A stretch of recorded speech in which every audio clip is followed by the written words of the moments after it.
to quickly share my screen so that you can see this. I do have a little presentation. It's nothing too crazy, but I do want to bring it up so you can see it. So let me just pop that in here. And this is something that I actually teach in a day. So when I work with my clients, I teach them how to create 1 year of marketing content in 5 days. And my name is Elizabeth Pampalone, as he said, and I have a company called Absolute Marketing. And what we do there is that 1 year content in 5 days. And really what that does is allows us to create all the content you need so that you're not scrounging around every day, every other day. Oh, whoops, put the wrong one up there. And so it's about creating the content you need so that you actually have it done and you don't have to worry about, all those extra things. And it can actually free up your brain to be more creative and to be more productive. I find that if you have so much to do and so much on your plate that's creative and you don't have a lot that is, like you don't have a lot of room in your brain to actually do your job, it can be really overwhelming and it can actually cause almost like analysis paralysis in some ways. So I want to go switch to, so I'm not sure if you can see me or the screen. Oh, there we go. Perfect. Awesome. And what we're going to talk about today is creating a connected brand. So like I said, my name is Elizabeth Pampalone. I've been doing this for a long time, and branding is like the foundational piece, and I love this piece. So I also have a podcast, which I talk about branding a lot. So if you want to check that out, it's 2 minutes long, and I think it'll be really helpful. All right.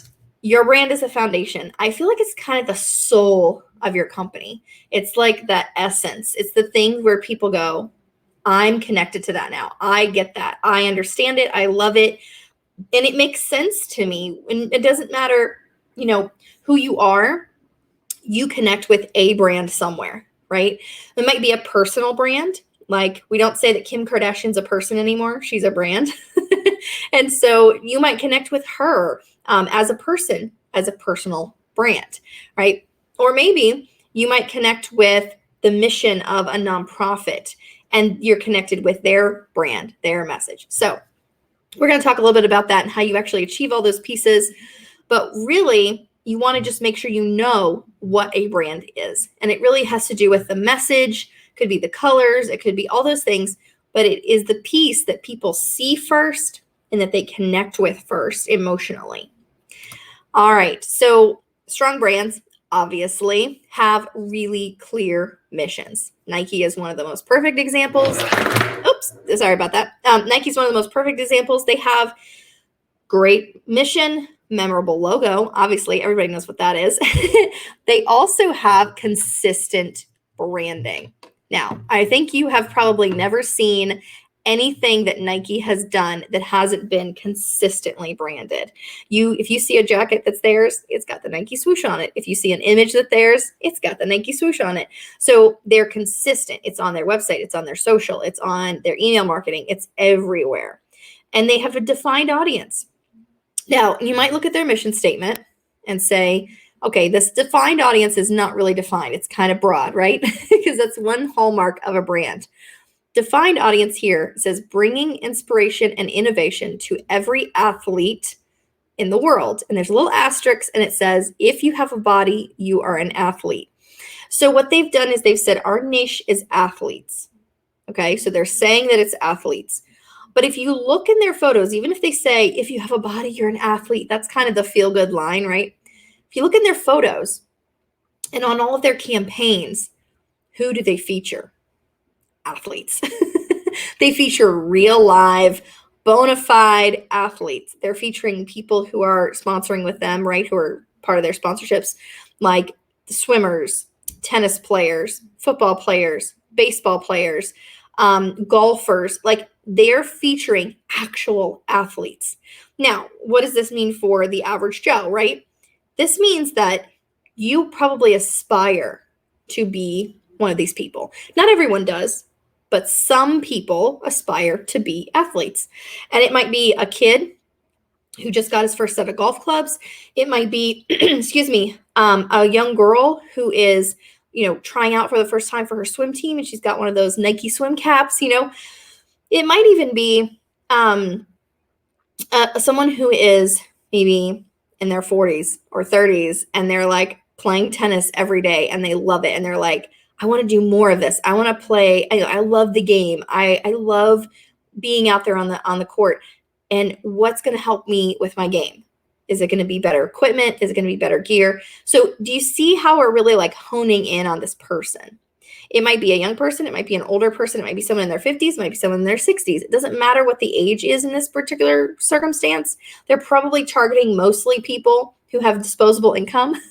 So people probably from 30 to 50. But in their photos, it's all young, well-built, people who have like spent so much time on their bodies, athletes, right? They're the people that you look up to and go, that's what I want to work towards. And so they have built this brand around this idea of what we want to be. Not that we could all ever achieve that, but the fact that we even want to, the fact we want to try. And so when you look at this brand, you buy into it emotionally. Now for me, I'm not an athlete, and I don't necessarily buy into the whole athletic thing. It's just not my thing. But they do make a good visor. I will say that. And I'm more of a tactile person. So if I go in a store and I see the Nike visor and I see the regular old no name brand visor, and I feel both of them and Nike's feels better to me, I'm going to buy Nike's. And then to me, Nike becomes something different. It becomes something of quality, because I had two things in my hand that were identical. One was made by Nike and one wasn't. And when I felt them, I determined that Nike had more quality than the other one based on what I use as qualifiers. So when you're looking at these brands, they might have their main niche, right? The athletes, the tennis players, the football players, the golfers. But then they also get people like me who could care less about sports. I know you're probably all hating me for saying that. Could care less about sports. But I do like Nike's quality. And I will probably, if I need some kind of athletic wear for some reason, I will probably look at Nike first before something else, because I deem them to be of quality. So when you are looking at building your own brand, keep some of these things in mind. All right, let's go to the next slide here. And I usually use this as a Q&A. So I'm going to ask Brian to come back up here and see if he can, he can help me out with this one. Why do you need a strong brand? I think you need a strong brand because you want someone to be able to recognize you no matter what.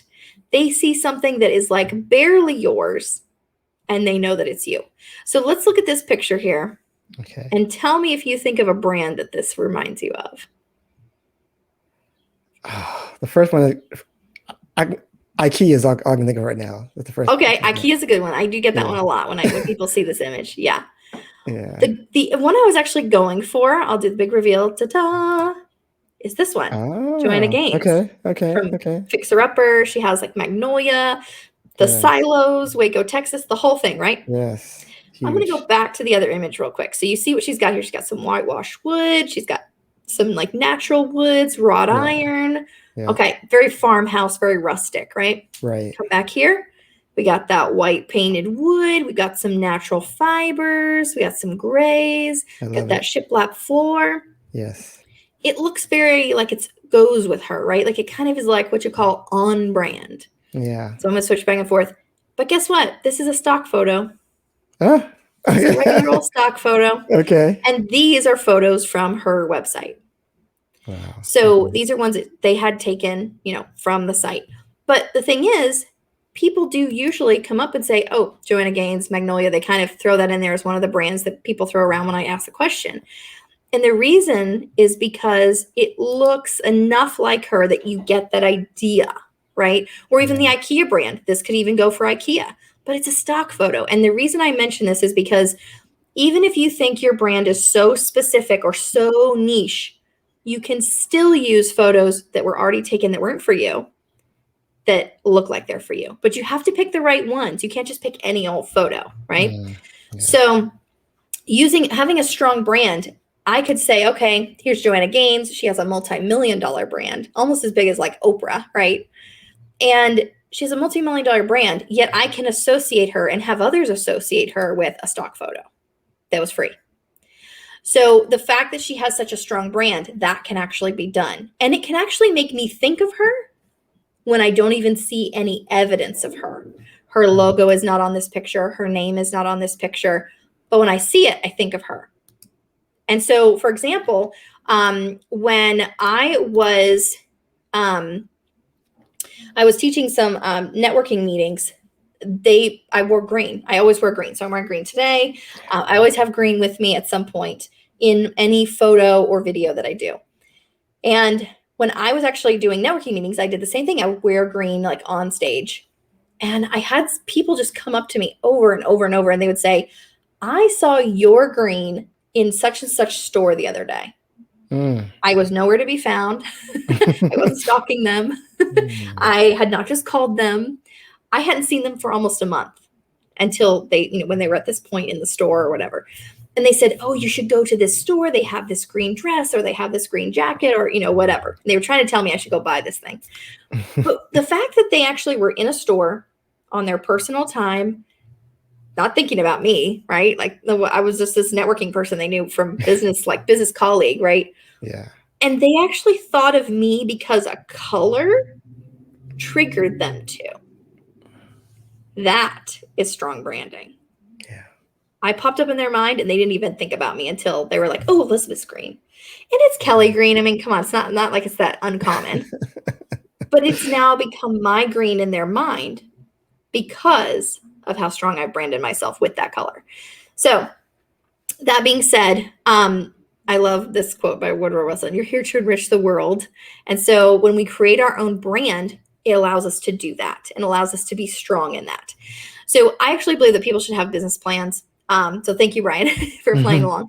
I believe people should have business plans, and actually they increase your likelihood of success with your business by 50%. Having it in your mind only is not enough. You need to have it written down. And I can speak to this from total experience.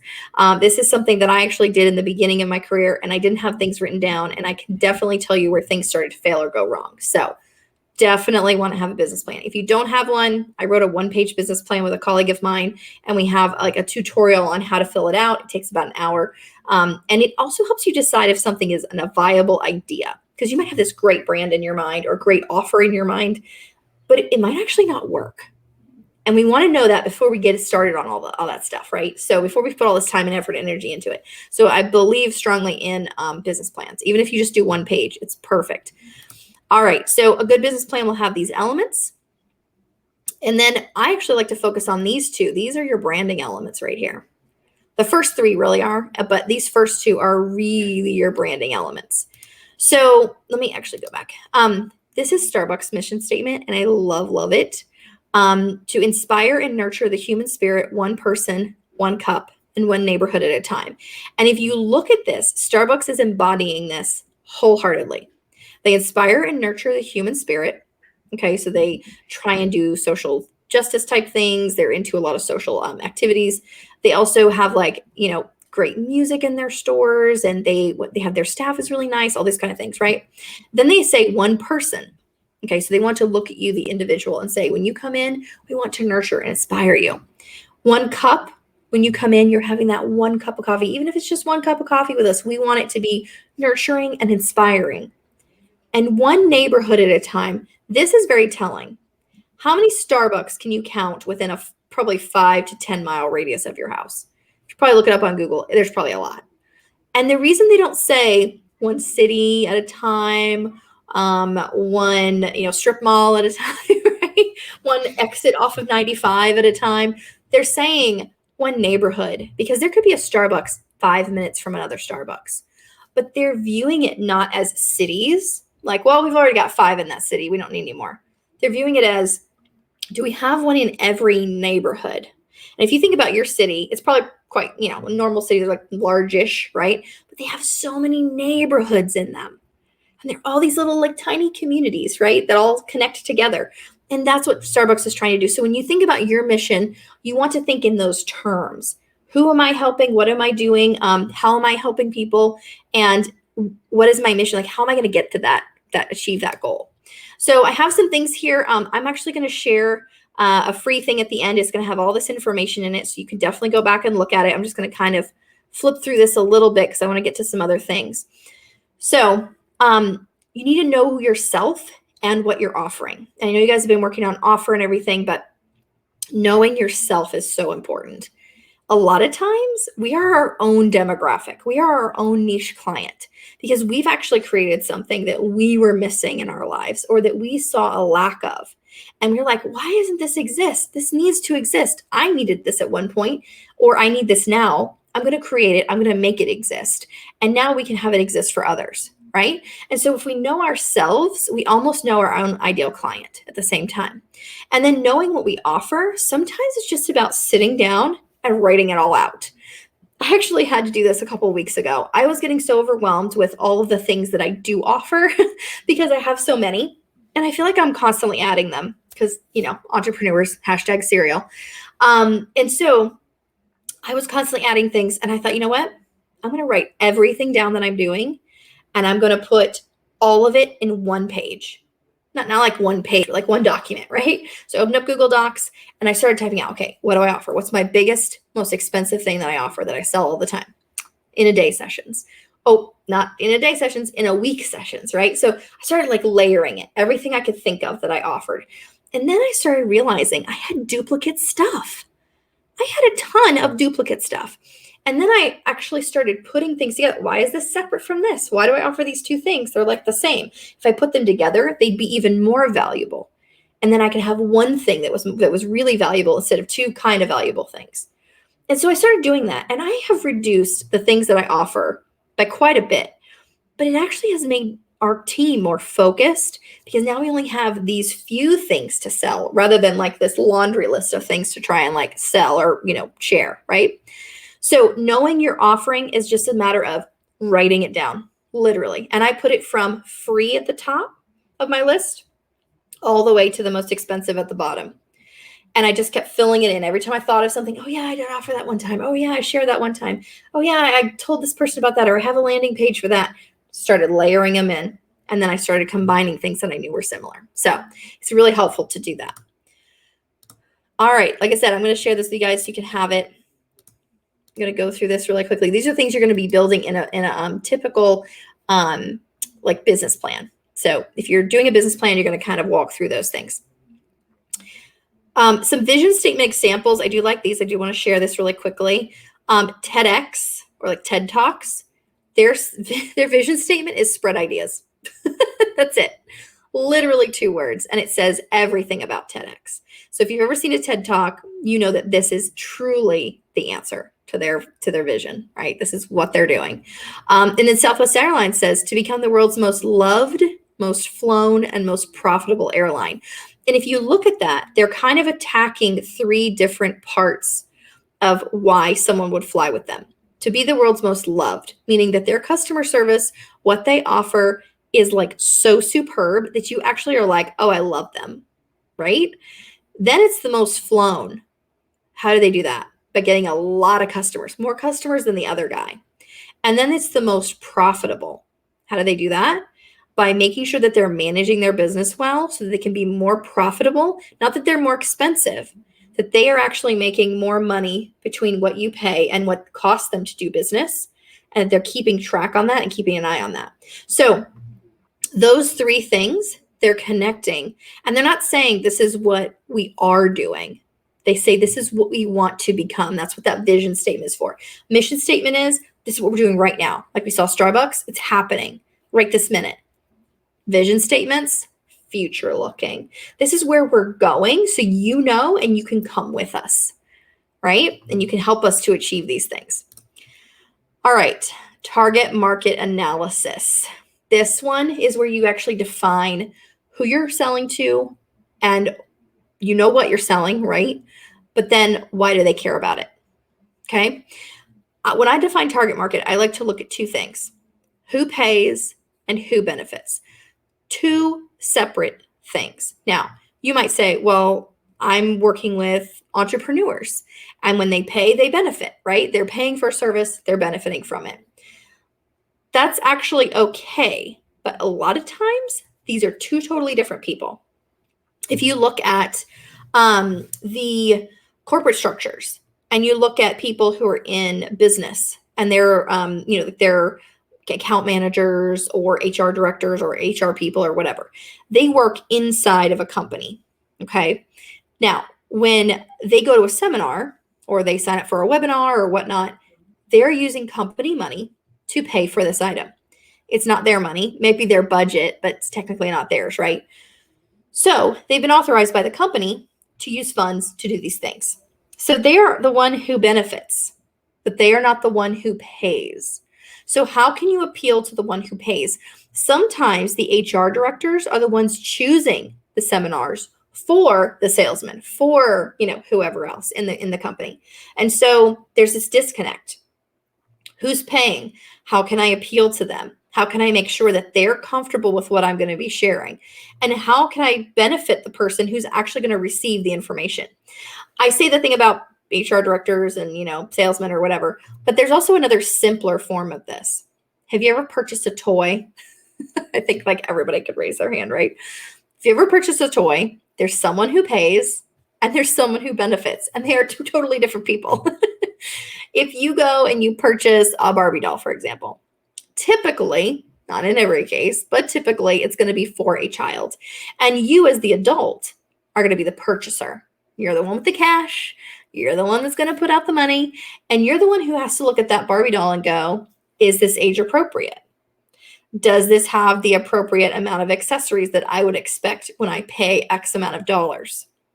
Does this have the appropriate quality? Is this a quality level that I would expect?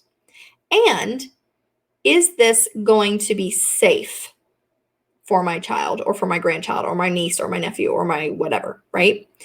So when you're looking at it, you have so many things in your mind that are going to affect which thing you purchase.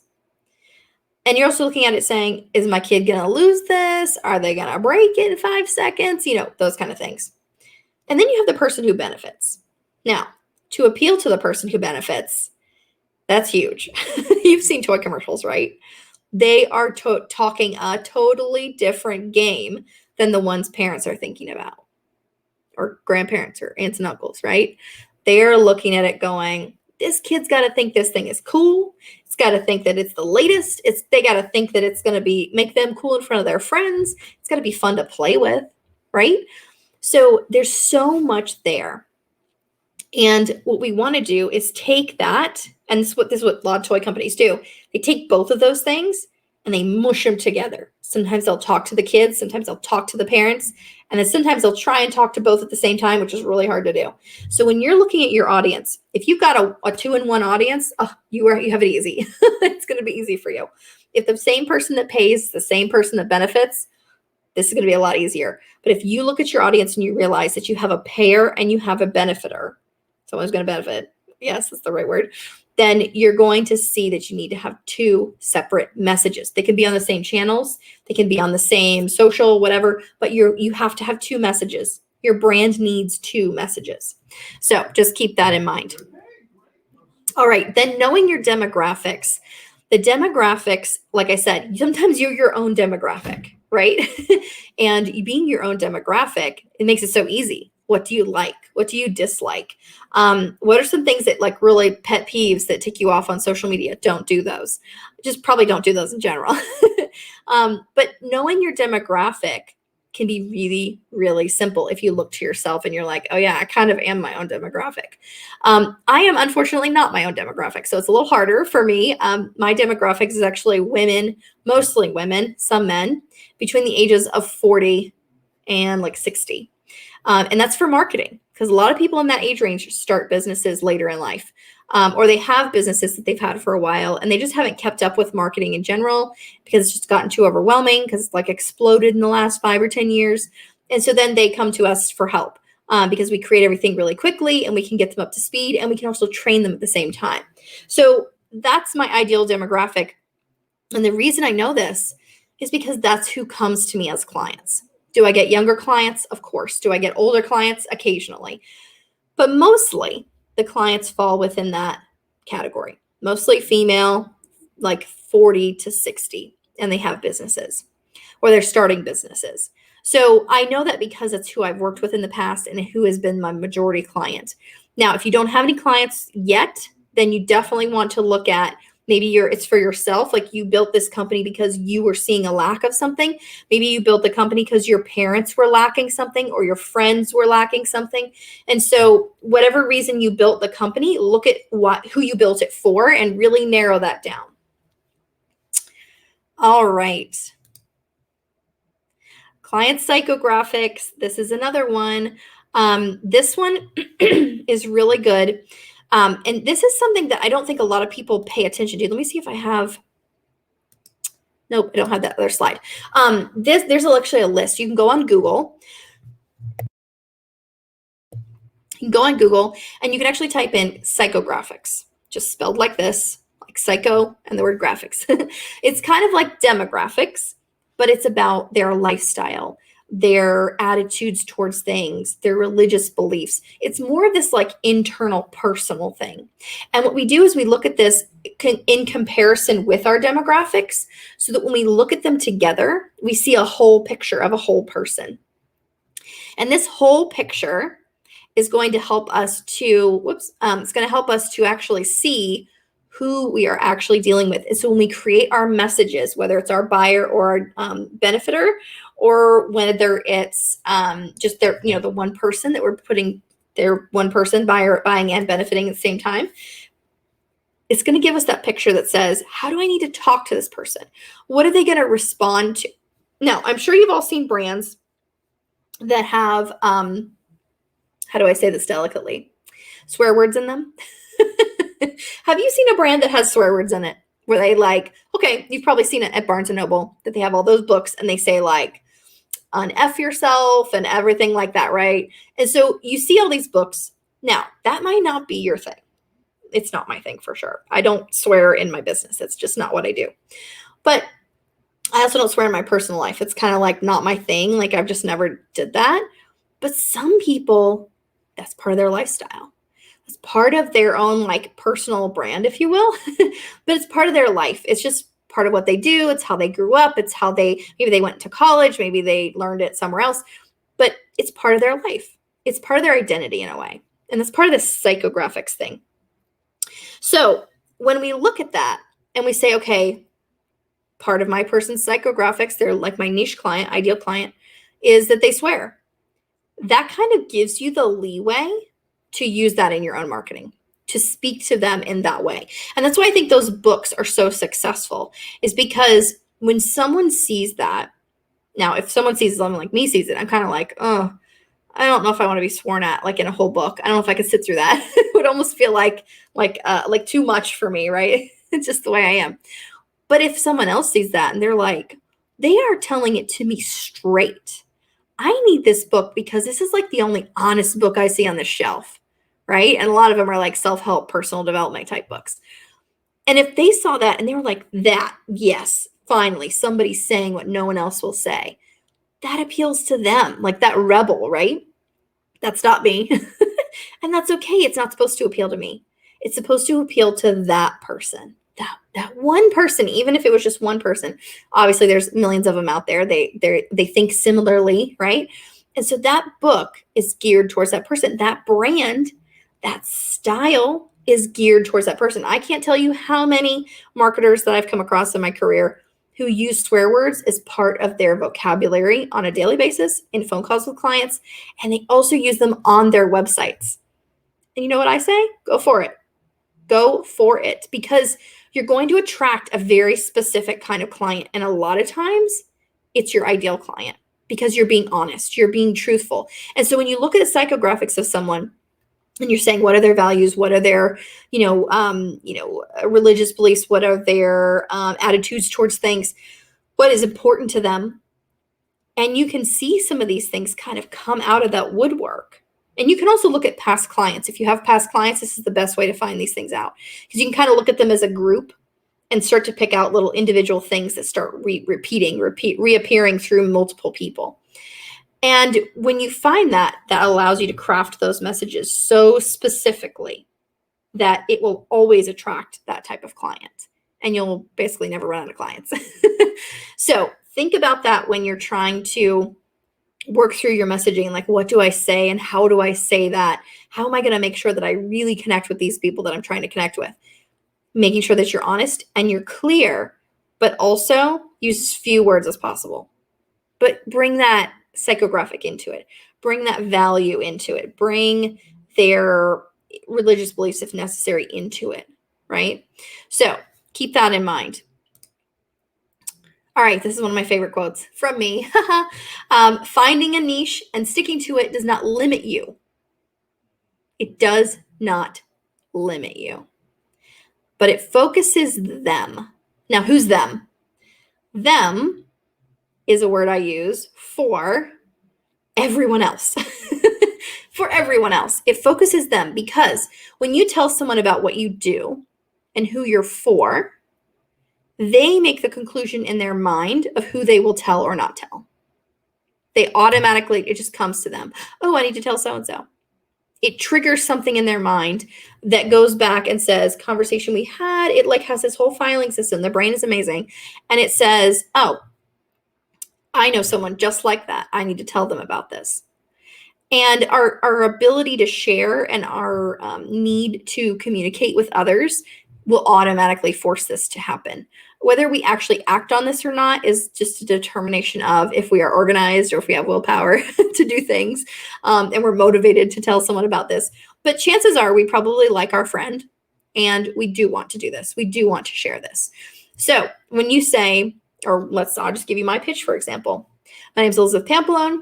I'm with Absolute Marketing, and we create 1 year of marketing content in 5 days for women-owned firms or women-owned businesses, right? Like, I'll throw that in there. Now, you probably already thought of somebody you could tell. And even if I didn't say women-owned businesses, you probably already thought of 2 or 3 people that you would be like, oh, they need that. I know a friend that needs that. So when you really get that message super clear and super tight, and you know who you're for and you know who you're not for, it makes all other decisions snap decisions, because this definitely will help you to not only narrow your focus for other people to remember you easier, because they'll know exactly kind of where you fit in their sphere of life, and who you are for and who you're not, but it also will help with other decisions. So I'll give you an example. We actually were deciding on if we were going to go to this conference in Virginia at the in next month, and we were looking at the pricing, and it was like, oh, I don't know, it's a toss up either way. And then I started looking at the schedule of speakers, who would be there, and who the target market was. When I started looking at that, I realized it was not our clientele.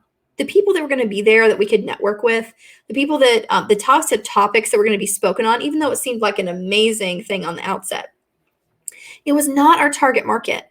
It was not where we were going to gain the most. Now, one of my colleagues was a little disappointed we weren't going, but and the thing on, the headline was 300 CEOs will all come together. Who doesn't want to be around that? I mean, that would be amazing, right? But it wasn't our target market. It wasn't anyone that we could connect with and say, you're a great referral partner, or you are in the same field, let's collaborate, or even you need us, right? In that kind of networking environment, you don't want to just say, I want to sell something, but you want to build relationships that matter. And this, narrowing our niche, actually helped us to make a decision to not go and not spend the money on that event, but to go to a different event the next month in September and spend money on that event, because that's where our people are. So this is so, so helpful, not just for actually, marketing yourself, but like I said, all other marketing brands, once you create your brand, all your other marketing falls into place, even if it's a networking meeting or a summit you're trying to go to. And your client experience is part of that.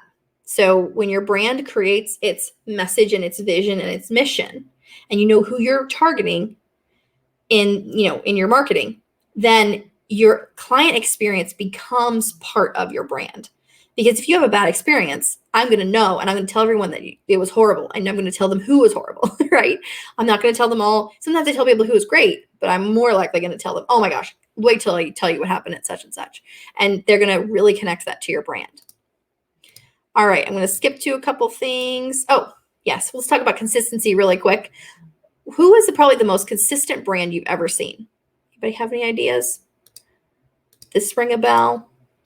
Maybe. Maybe this one. Maybe one of these. This is one of the most consistent brands on the planet. And they're one of my favorites also. But you can see how consistent they are with their colors, with their fonts, all of it. And so this kind of leads me to remind you that your colors and your fonts are super important. Do not go changing all this up every 5 minutes. This needs to be on point. Once you pick it, stick it, right? Pick it and stick to it. And make sure that your logo is not something that just you like, right? I've actually had people say, well, I like it. It's pretty. It's my favorite color. So does your client like it? If you are your own demographic, that might work. But if your client doesn't like it or they're not drawn to it, is it engaging or is it alienating them? Does it visually represent what you do? Or is it just come kind of like orb? It doesn't make sense, you know? And does it stay top of mind like Nike or Coca-Cola would for you? And why did you choose your brand colors? There's actually something called color psychology. And I want you to look that up on Google as well. Color psychology. I wrote an ebook on this. I love color psychology. And I actually have an entire course on branding, just kind of this course, but like more expanded. And I talk about color psychology because it actually, these colors you see here, the yellow, the magenta, the purple, orange, all of these colors have a feeling associated with them or multiple feelings. And so if you choose blue, but you don't actually mean that in your branding, your brand doesn't mean what blue means, and it doesn't convey what blue means, then blue is actually hurting your brand. Maybe you should have chosen magenta, or maybe you should have chosen red. That would have actually conveyed your message better, because colors have meaning and feeling. And when we see colors, we are immediately drawn to them for one reason or another. And you want to make sure you look up color psychology because all of these mean something different. You might actually find that you chose the right colors and you're on the right track, but you also might find that you chose the complete wrong colors and it's very easy to change those. So here's just some brand guidelines that I created for some of my clients. I always like to create a document for this for every client. So make sure that if you don't have something like this, that you create one. I have some templates in my course on branding, but it's just putting the color with the number because you want to keep these together. You're going to need those for creating all of your, social media and your email marketing and all that stuff. I like to put the logo there, and I also like to tell what fonts are used. So you can see here what fonts we used. This one up here has like a little extra little watermark. We created a square logo for her so that she could put it on social media as well. So just some little things to keep in mind when you're talking about your brand. Here are some other logos that I created. They should be very simple. And these are all pretty simple, but you can tell that they're very unique and very specific to each type of business that they are. So even some of them are very orb-like, right? Very kind of random orbs, but they still convey a meaning for each of those brands. And then when you actually create a brand, when you create the logo, here are some file formats that you would need for your business. Some designers do not give you these, and I think that's unfortunate. So I want to recommend that you screenshot this or take a picture so that you can actually go to your designer if you have not gotten all of these items and get all of them. They should also have given you a brand document as well. Okay, here's my other question. But I have a logo already and I like it. One person with passion is better than merely 40 people with merely interest. If you are really serious about your business and you have a logo already, you will go back through and you will look and see, do my colors mean what they mean? Do I have brand documents that can back up what my brand is? So I have this I'm consistent with it every time. And is it simple? And does it mean what I want it to mean when someone just glances at it? And then am I consistent with it? If you could say yes to all those things, then you are a person with passion. And that is better than 40 people with merely interest in their business. So I am done. And I hope that you will let me know if you enjoyed this. And if you have any questions, I'm happy to answer them. I love teaching about this stuff. It's my favorite. And so thank you so much, Brian. Awesome. That was great. Great. We'll put it here. Amazing. And, well, You, we do have questions. The first Okay, question, awesome. the first question is this, because there was a lot there. Yes. Do you have a branding checklist? The first question. I do. I do. It's actually in our course. I Okay. decided to make a course than just like free Okay. little things. But we also have a free 5-day challenge that has part of that in there as well.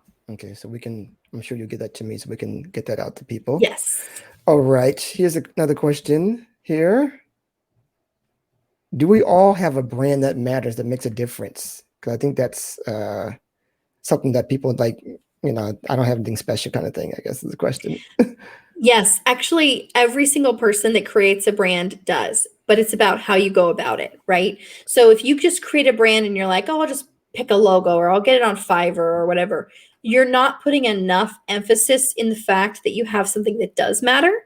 And when you create that, you want to put enough effort into it so that other people see that value as well. And I think that's where we kind of get the disconnect is we don't think it's that much that special, or we're like, yeah, I do that all the time. It's no big deal. And this is where we come into not charging enough for our services, not realizing that we have something that does matter. And so when we put the value on it, others are able to see that value as well. So if we don't think we have something that's valuable or that matters, then that will come through to our customers, our clients. And what we want to do is realize that there are people, if there are people out there that need what we're offering, then it matters. Even if it's just one person, 10 people, those people weren't being helped until you came along for whatever the thing is you're helping them with. So I do believe that everybody does. Okay, last question, and probably is one of my questions too, I guess. Like, how do you know you have the right colors? I guess 'cause I think that's a big question. Color Um, psychology. You can look it up on Google. There's tons of like images and stuff that tell you exactly what each color means. Some of them are going to be a little different. So you're going to see like, 5 or 10 that look really similar, but they're going to have different words associated with orange or different words associated with red. And what you want to do is just look up a couple of them, kind of get a consensus. What does blue mean? What does green mean? And then once you kind of know the consensus, look at the colors you've chosen and see if that's what you meant your brand to mean. That makes mhm. sense. If you intended for your brand to mean, let's say, for example, mine's green, it means health, wealth, it means clean, fresh, starting over, almost like rebirth, new. That's what my brand kind of wants. I want to embody. I want people to know that their websites don't have to be cluttered. Their branding doesn't have to be impossible. Their marketing doesn't have to be so overwhelming, right? Because it's clean. We're going to clean the slate. We're going to start over. It's going to be great. And it's going to be fresh. And it's not going to be overwhelming, right? So like plants and new growths and like green grass, it's not overwhelming, right? It's like calming. But then if you use red or orange, that's actually like a action item. Like, okay, we want you to take action on this. You need to get on this right now. That's that call to action where you're like, this is a motivating thing. We got to get up and move, right? And so just look at your colors and then look at what those words are that are associated with that color and then decide, am I still in this space? Sometimes we change over time. Even though I've been Absolute Marketing for a while, green was a part of it from the beginning. But before that, my other brands, they were all over the map. I didn't have green anywhere. So definitely look at what the colors mean and make sure that you're still in that place, because you might not change your name over time, but you could change your colors. Awesome, awesome. That's great. That's great because I think people. I had somebody that I know of who just changed their colors, and I think it was an amazing change. So I'm It glad makes to such a hear. difference. Yeah. It's all psychological. I'm gonna be doing some Googling tonight. So amazing stuff, Elizabeth. I am so happy that you got here and said yes to me for this. This was amazing. People jump on it. And where should they be going after the show to get to you? I put a link in the chat for Yeah. you. So if you Yeah. pop that in, it's getabsolutemarketing.com. And if you go to the bottom of the page or if you go to /community, it will actually allow you to join our free community. And you can get the free 5-day challenge, which has branding, website, social media, blogging, and email marketing, all part of that challenge. Nice. And so it's like a little taste of the branding course, a little taste of the social course. Like they're all like a little taste of each one, but you can kind of get a lot done in the 5 days. And then, yeah, just go to that website. And we also have a free pro toolkit, which is all the tools we use for everything that we do, all of our social tools, all of our emailing tools, invoicing tools, everything that we use to run our successful 6+ figure business. It's all in the pro toolkit. It's on the website. Great. Awesome. I love it.